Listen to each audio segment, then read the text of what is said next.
Okay, so this video I've been wanting to do for quite a while. I feel like that now was a pretty decent time to do it.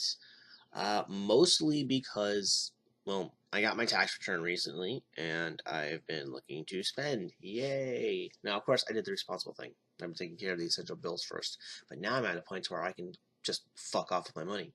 So what I'm going to be doing is addressing a very old debate.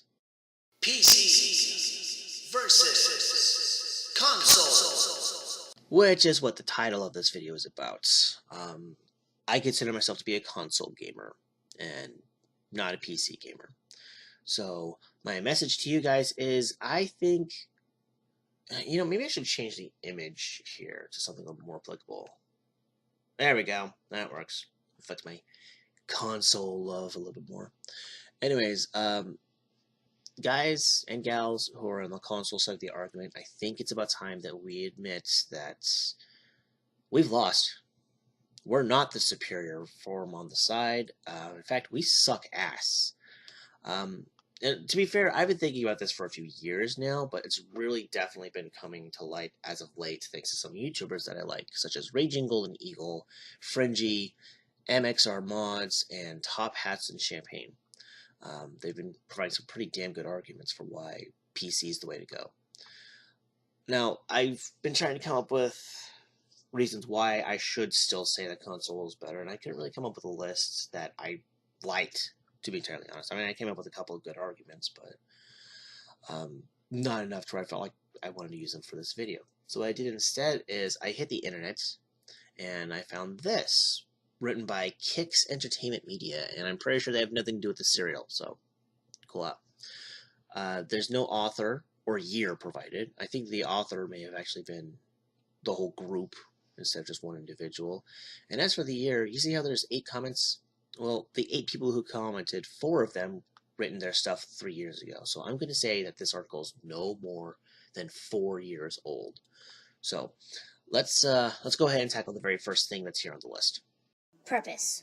One of the main reasons why consoles win out over PCs is the very fact that they are produced for the sole purpose of gaming. Being able to play certain video games is a bonus feature on a PC, never intended to be its primary function, whereas all the design and development effort behind a console is tailored around making the gaming experience as good as possible. Even the games themselves are often designed using the console technology before being ported over to PC at a later date. Sigh.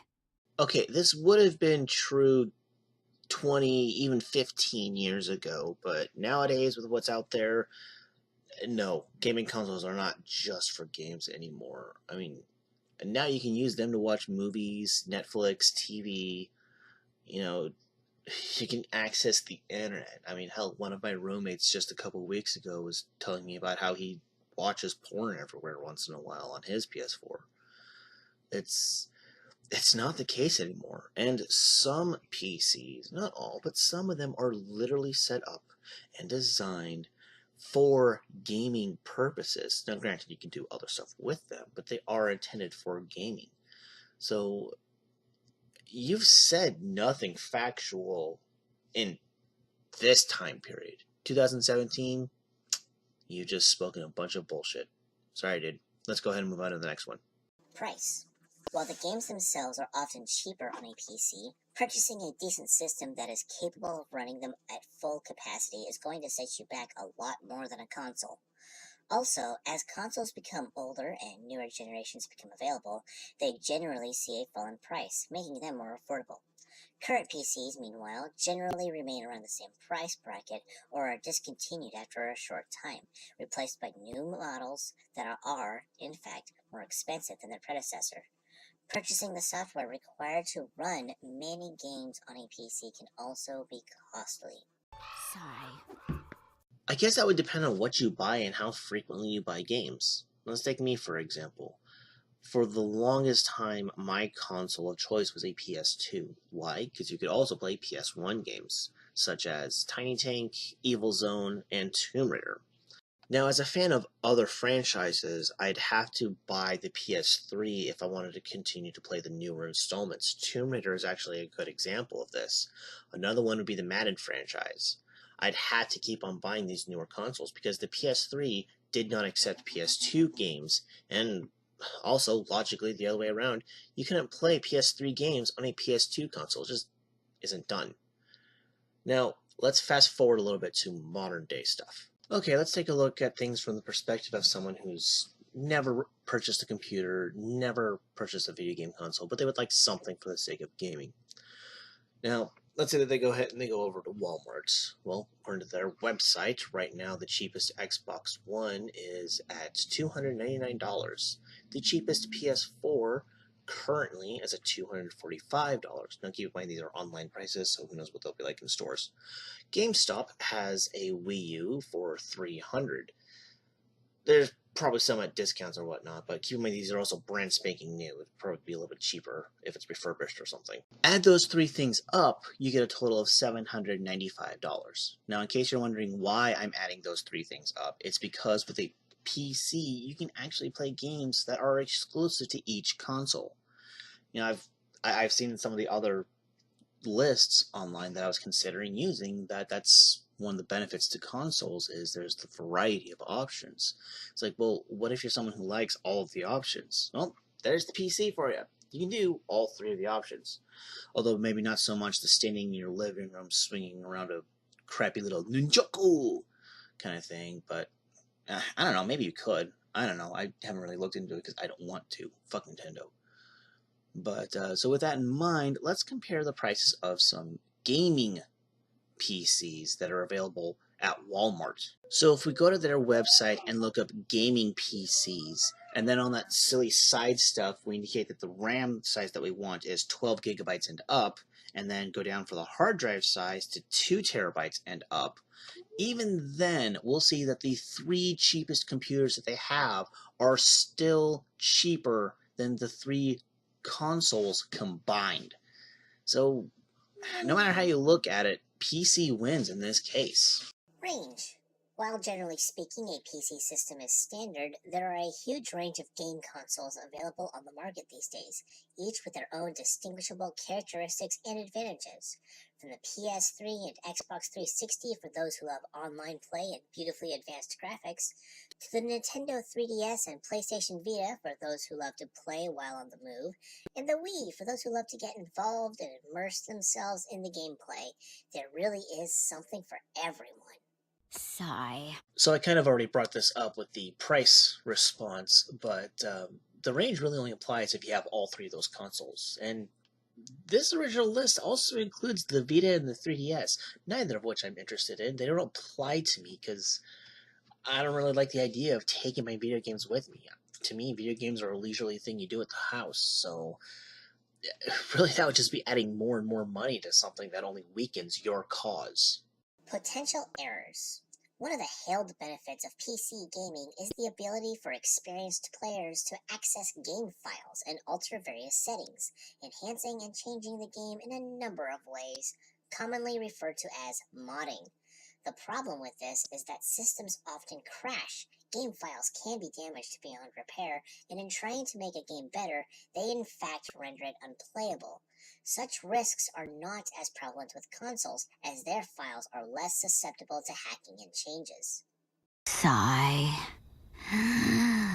Speaking of errors, this article has a few of them here and there if you haven't noticed. But, you know what, by the time this article was written, I don't even think the PS4 and the Xboner came out yet. So the 360 and the PS3, they had quite a bit of errors, both in terms of their consoles and in some of their games. So really, you can't be throwing that much of a bitch fit about errors. There's fault with all of them. So quit trying to play innocent here, okay? Sigh. Sigh. Sigh. Sigh. Sorry, I won't do that anymore. Accessibility. Many people these days do not even own desktop PCs, preferring the lightweight portable laptop instead. The repercussion of this in terms of gaming is that most laptops simply do not have the technical capabilities to play high-quality video games that could rival those available on a console. There is also the issue of static play. where a PC game must be played at the desk, while consoles have evolved to make playing games on a handheld device a breeze. Sigh.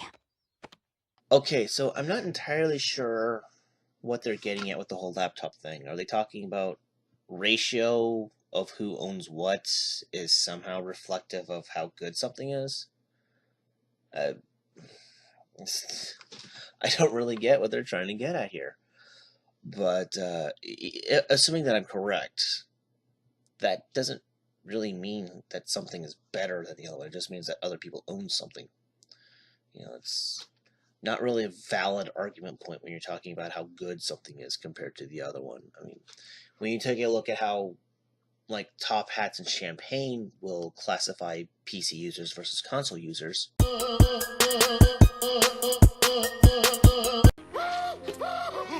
The blobs are coming! The blobs are coming!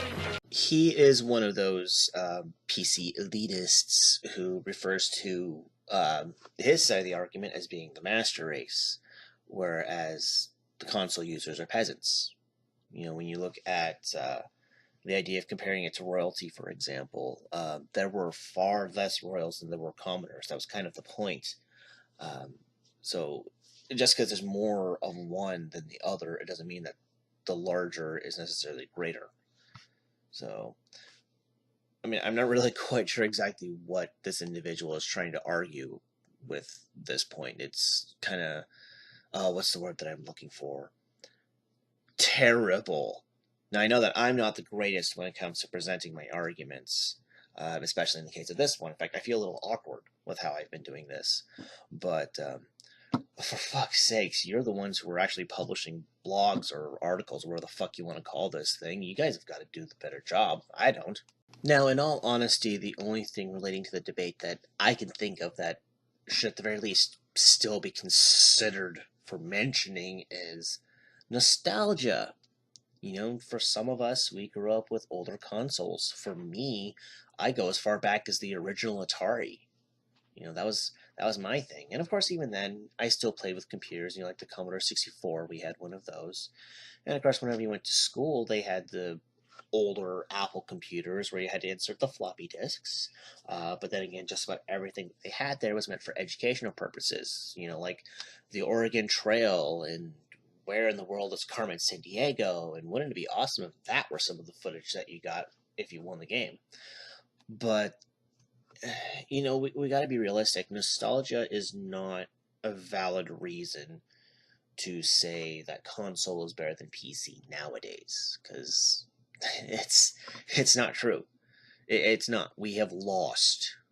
Okay, the PC master race has that nickname because PCs are better than consoles in just about every measurable way. And to be entirely honest, I cannot think of a legitimate reason to say anything to the contrary.